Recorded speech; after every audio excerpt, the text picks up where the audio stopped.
might not be the best day for it, but I thought I would show you how to do a painting outdoors. Some of you may be able to have access to outdoor space during the pandemic, and if you do, it's nice to paint your surroundings. If you haven't, you can always work looking through a window. I have a beautiful painting done by a student of a view of a window, through a window looking out at the Brooklyn Bridge, and I was totally blown away by it. Wonderful impressionistic work. Anyway, you can see I've got a setup here. This is an easel.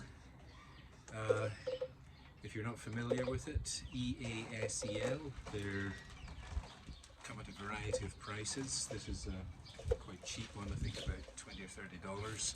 You can go up to $1,000 if you want to get a real major affair, but start cheap and see how you get on. This one is made out of aluminium, and it's robust enough for this.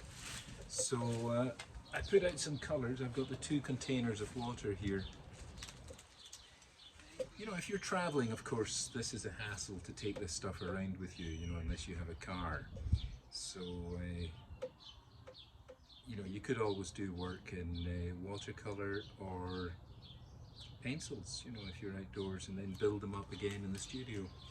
But for the outdoor painters, here we are. So, if you were starting with a background, that's going to be this tree here I'm going to focus on in the neighbour's garden. It's not a great view, but I will try and make it more interesting than it is. The first thing to do would be to remove all the clutter in the background of these buildings. So they're kind of spoiling the aspect of nature. So I'm just going to take a mixture here of a sky, which will be a light blue. And we're going to start with the background. Now when you do a painting, start with the thing that's furthest away from you first, okay? So the sky is very far away, so I'm starting with it.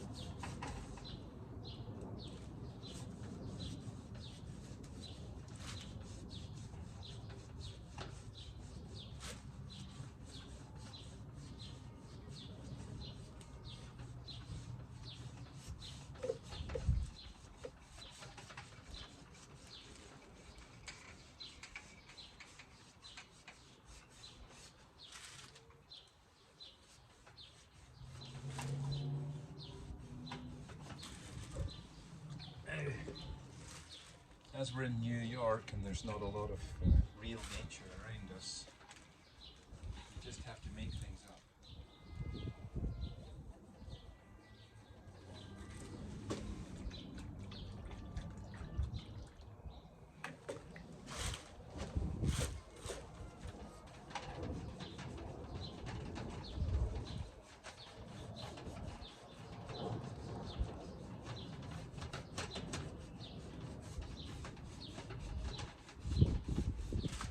That's a light blue sky, and then I will imagine that there's grass at the bottom here, so I'll just put a light grass at the bottom.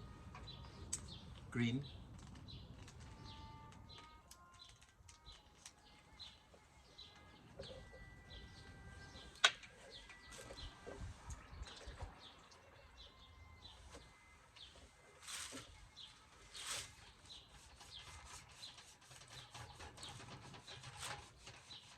This is going to be like a painted sketch.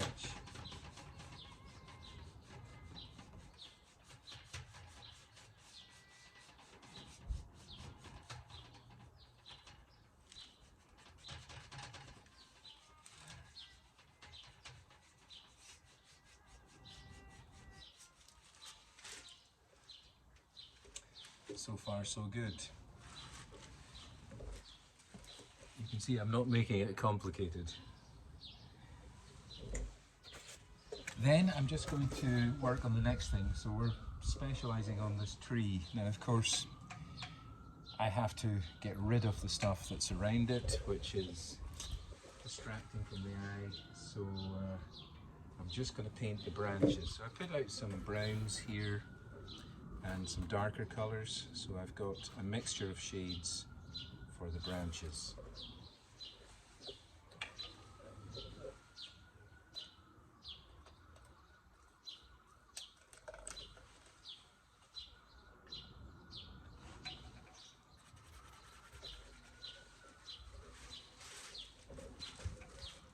I can't really see over this wall what's happening at the bottom, so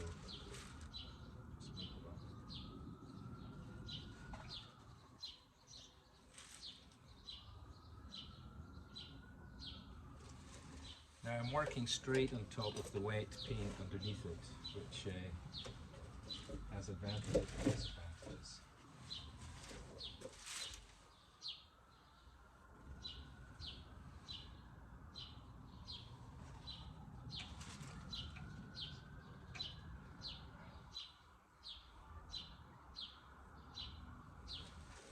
Of course, thank God you don't have to do all the branches.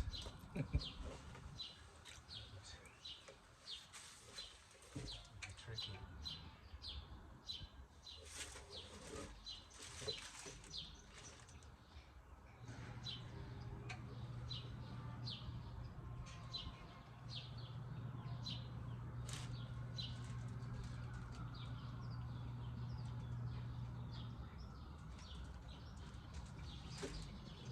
So this is the skeleton of the tree. Those students who were involved in the skeleton painting, which is painting 2, will understand this. And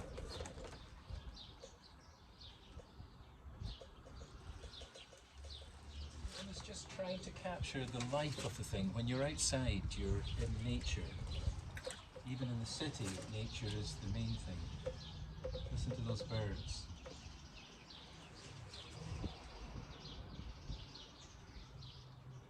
Nature is everywhere. Even in the middle of the Bronx, you will find things growing in a sidewalk or anywhere. And it's a wonderful thing. It really is the source of everything. So I'm going to try and capture the elemental energy of this tree.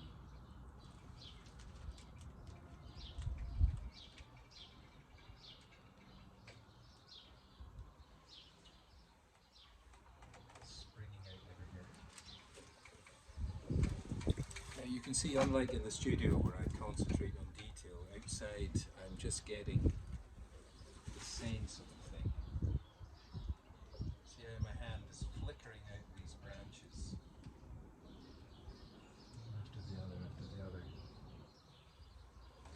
It's as if the tree is calling to the heaven, you know, it's raising itself up and it's trying to communicate something.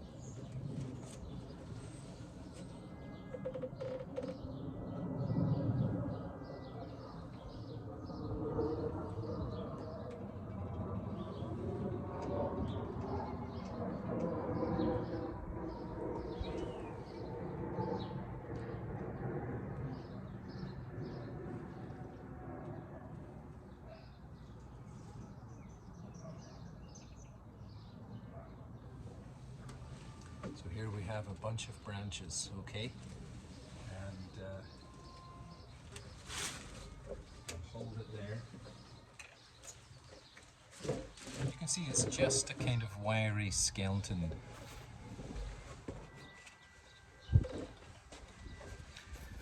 Now I'm going to put some leaves on, and I'm going to do them with more greens.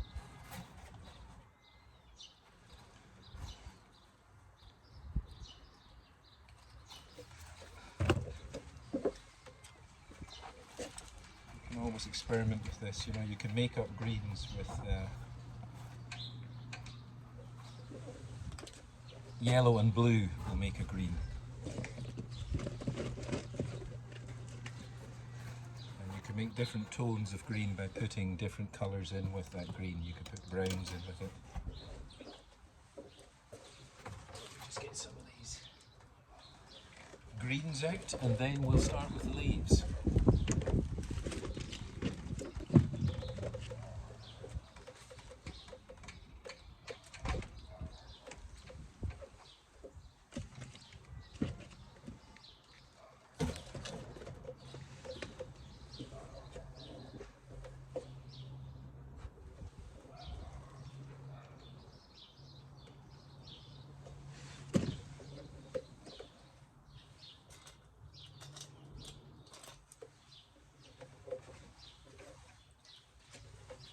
Okay, I've got them, so here we go.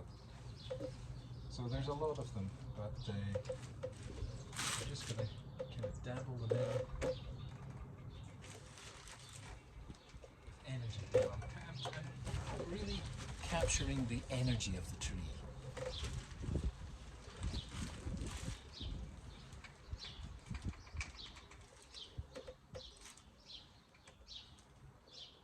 The fact that it's bouncing up there and giving forth of its life.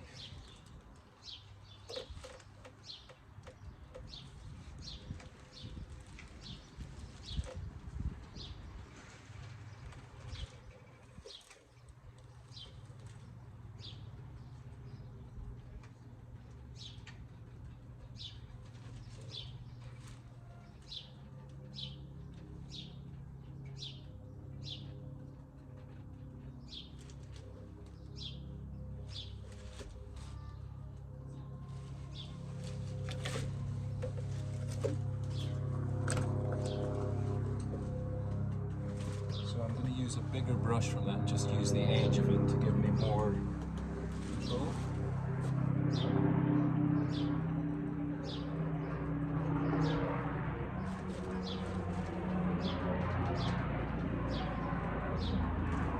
I'm not wanting the greens just dead greens, so I have a variety of greens that are bunking around there in amongst the leaves.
Put a few down here on the bottom. I'm obscuring it. There you are. It's going to be a dead simple thing I'm showing you.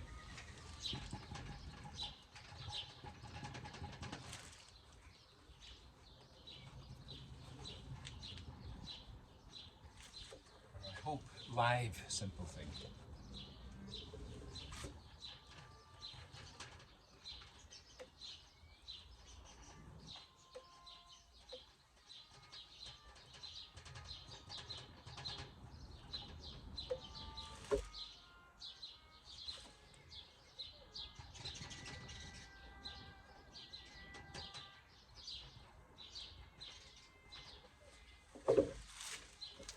That. Now, it's not the best cherry blossom tree in the world, but it's the only one outside that I can see in my back garden, so one has to attempt to make it the best cherry tree in the world.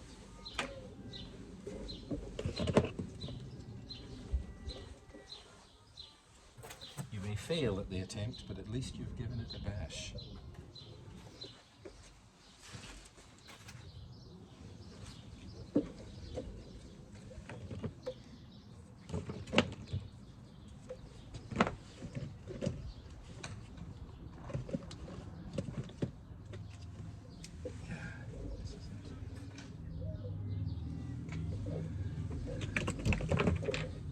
Okay, so I've got a mixture here of kind of iridescent violet and white, which I'm going to use for the flowers. And as they're a bit boring, I'm going to try and make them look more interesting. Right, there you are.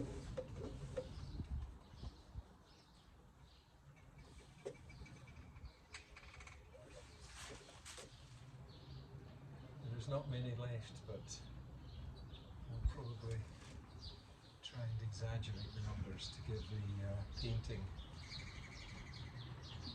some visual interest.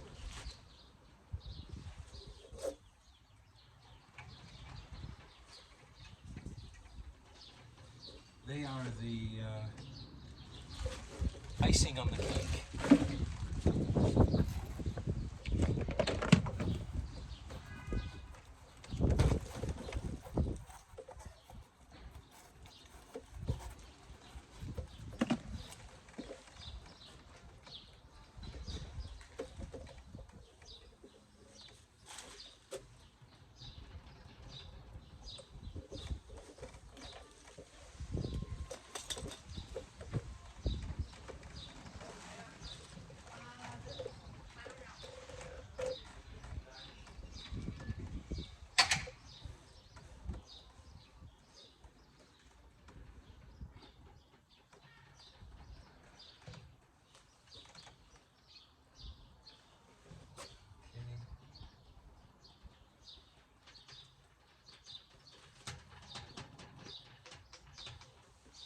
How long have I taken? 15 minutes.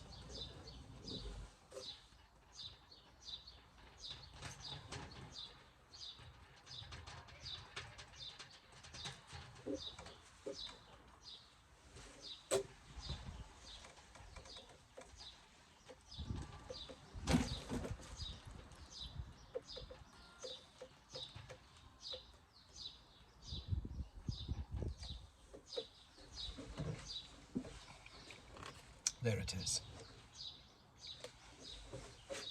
Quickly done.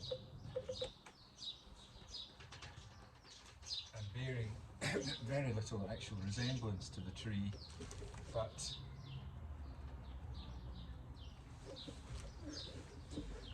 an artistic interpretation. There you are. Well, that was done in 15 minutes. You have much more than 15 minutes, and you're welcome to try whatever you like for the second painting.